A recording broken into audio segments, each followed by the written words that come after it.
In fact, hakuna disadvantage hata kwa familia. The extended family of Gachagua, they are very happy. Kwa sababu Gachagua aliiba, alinyang'anya mayatima mali yao.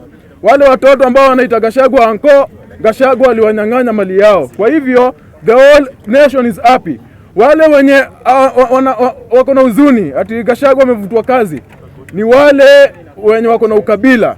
Wenye matamshi ya Gachagua ilikuwa inawafurahisha sana. Hao ndio wako na huzuni. Ruto mimi sijasikia mahali popote akiongelea mambo na ukabila. Ni Gachagua amekuwa akiongea. Lakini makosa ndio ilifanyika. Ruto na Gachagua walifanya makosa. Na baada ya maandamano ya Gen Z ikakuwa ni kama Ruto anajaribu kurekebisha ile makosa. Na kurekebisha ile makosa ni kuleta kabila zingine katika serikali. Na Gachagua akasema nyinyi hizo nafasi zenye patianeni zenyu, lakini mlima isiguzwe. Hiyo ndio ilikuwa maana ya mlima isiguzwe. Kwa hivyo Ruto ndio alikosea, lakini Ruto Kenya anafanya saa hizi ni analeta kabila zingine kwa serikali na Gachagua ndio alikuwa anazuia. Kwa hivyo ni Gachagua aende, kabila zingine zifanye nini? Ziweze kuingia kwa serikali. Asanteni sana. Thank you very much, members of the Fourth Estate. The following is our statement. As the youth, we start. The greatest maladies in our society for years have been poverty, disease, ignorance, and tribalism. We have, however, made significant steps in defeating these ills, and therefore such a one caught trying to take us aback must be held into account. It is a very rare opportunity we have gotten to hold the political class into account, and so this is a shot we couldn't afford to miss.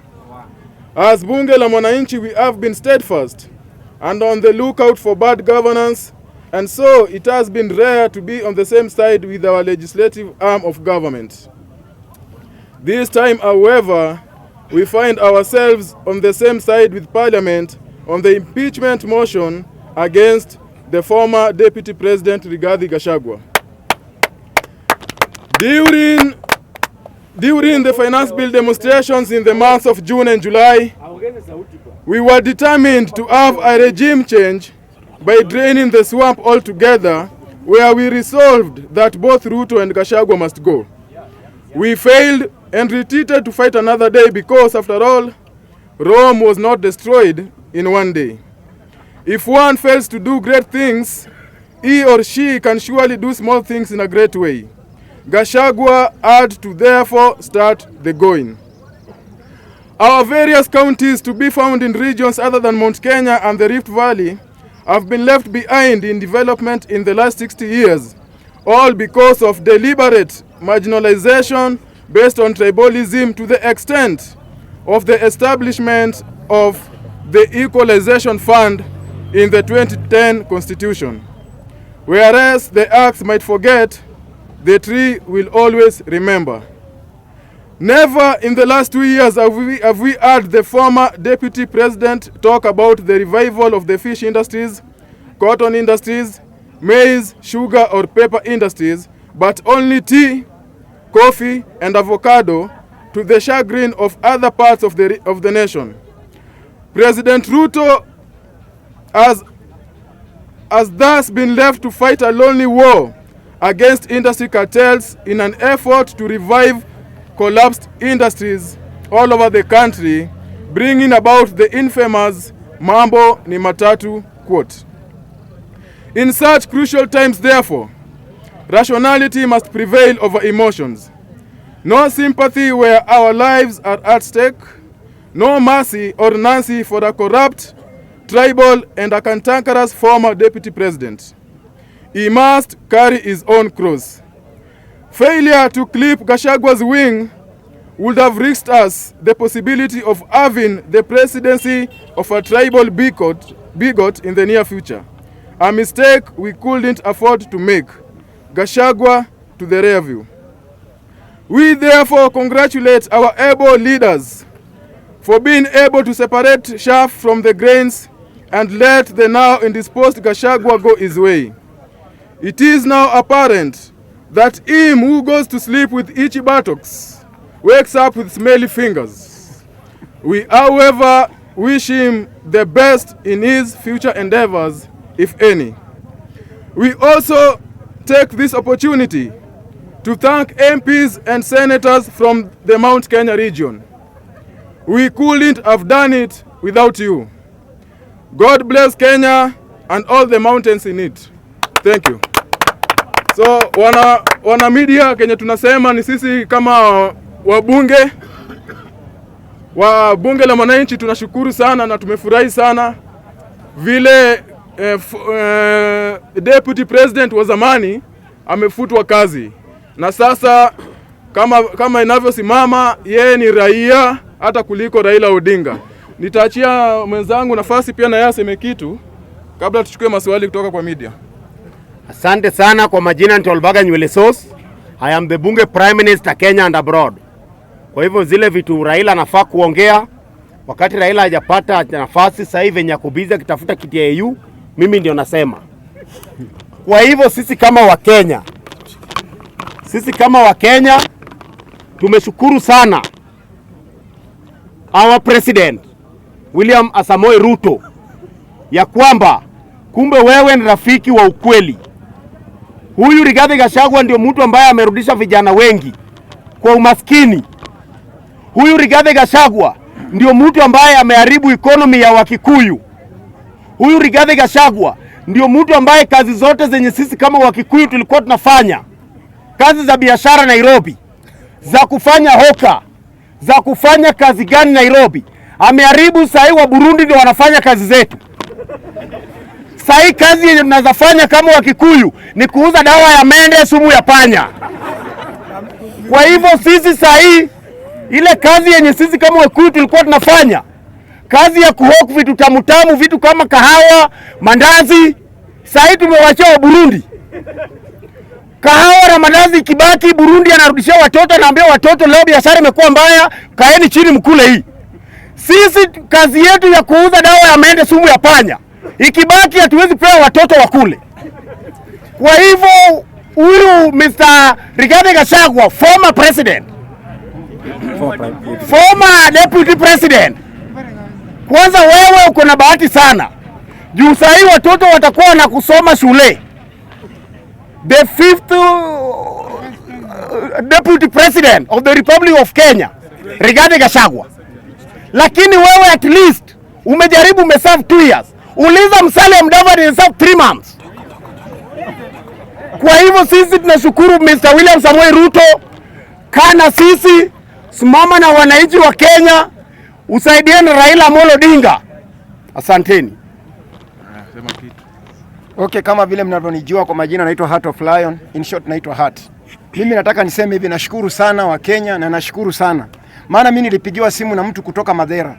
Akaniambia vizuri sana, Rigathi Gachagua, kuna kampuni pale Madera. Hii kampuni ya kahawa, Rigathi Gachagua aliwanyima leseni. Ukiangalia pale Madera, angalia mbunge kutoka Madera, yeye alivote yes Rigathi aende. Jiulize kwa nini mbunge wa mahali Rigathi Gachagua ambaye ni deputy president amekuwa, yeye amebaki amemvota aende. Kwa sababu gani? Udictatorship. Unajua mtu ukishakuwa na roho nyeusi kama vile Kimani Chungwa anasema, hiyo inaonyesha hakuna future. Kwa hivyo mimi ninasema hivi, Rigathi Gachagua alistahili aende, kwa sababu Kenya sisi haitasimama kwa sababu ya mtu mmoja.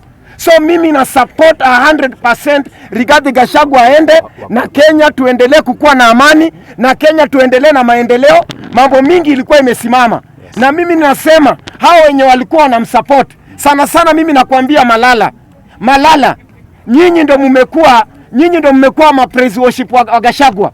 Msijaribu kutuletea, nyinyi ni mafailure. Wewe vile ulikuja ukatolewa kukuwa secretary general wa UDA, na hivyo baba yako Gachagua amekuwa impeached. Kwa hivyo nyinyi ni mafailure, nyinyi muende. Sisi ile kitu tunataka wa Kenya, tunataka tuendelee mbele, na mimi nasema watu wa mlima, mimi nasema tu support chenye kimetendeka na tuendelee mbele. Kwa hivyo mimi sitakuwa na mengi yangu, yenye ni machache kusema. Tunashukuru kama wa Kenya, na mimi nashukuru kama Heart of the Lion. Kuna swali hapo kwa wanahabari. Okay, I have 2 questions. Question number 1. What are the positive impacts on Gachagua's impeachment on common mwananchi? Question number 2. Yeah. What are the shortcomings of Gachagua's impeachment? Kitu wa kwanza tunajua kwamba wenye tumesema, swali nzuri sana unauliza, kuna advantages gani yenye mwananchi atapata kutokana na impeachment ya Gachagua.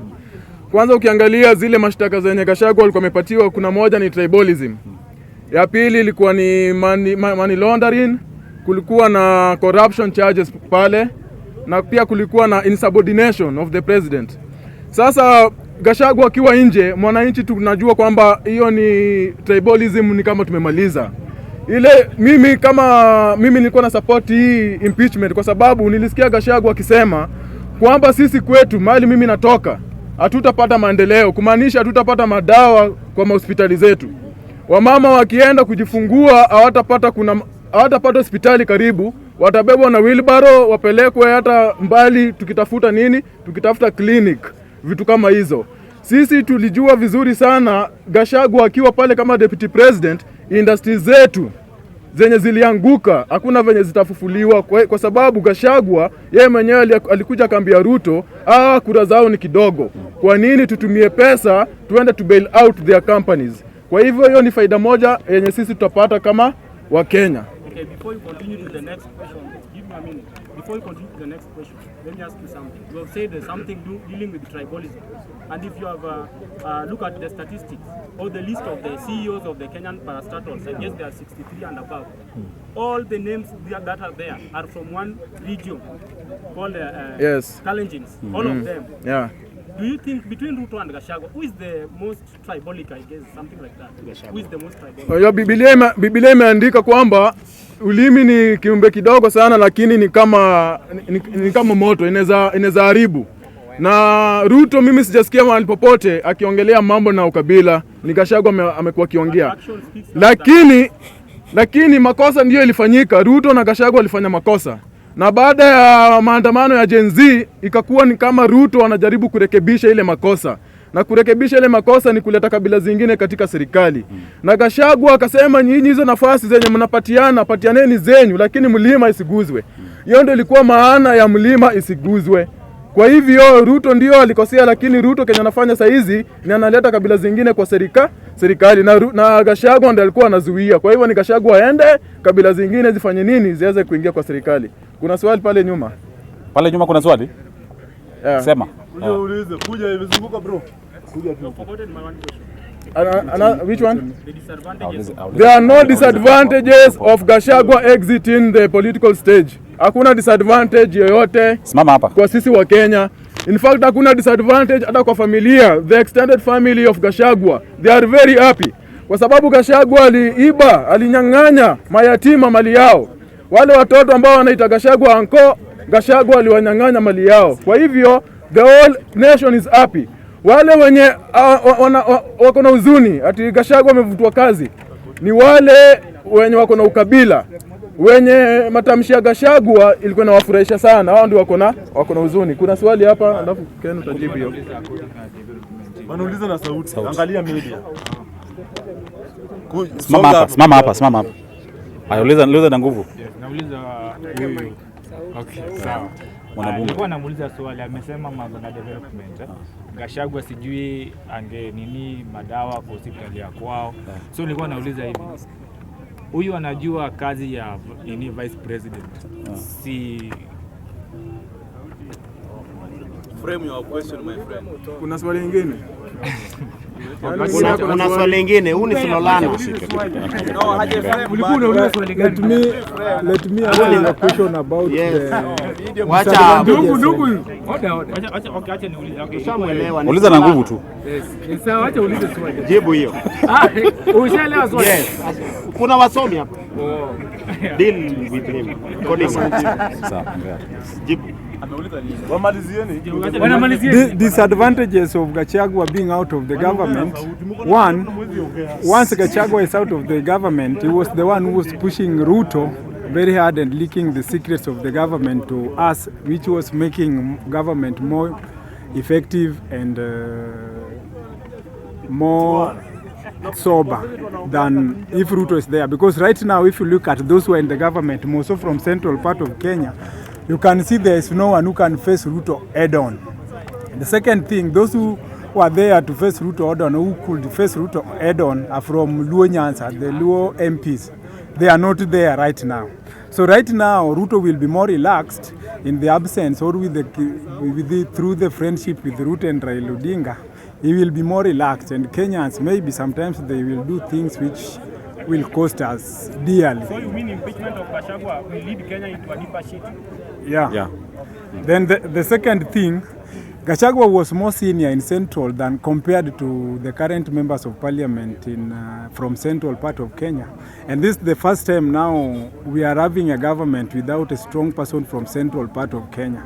In terms of economy, I'm feeling as individual that maybe the Mount Kenya people, the business tycoons and wherever, they can relax and stop doing their businesses for the next, or suspend their businesses for the next 5 years, which will create lack of employment and will bring a lot of stress to the Mount Kenya community.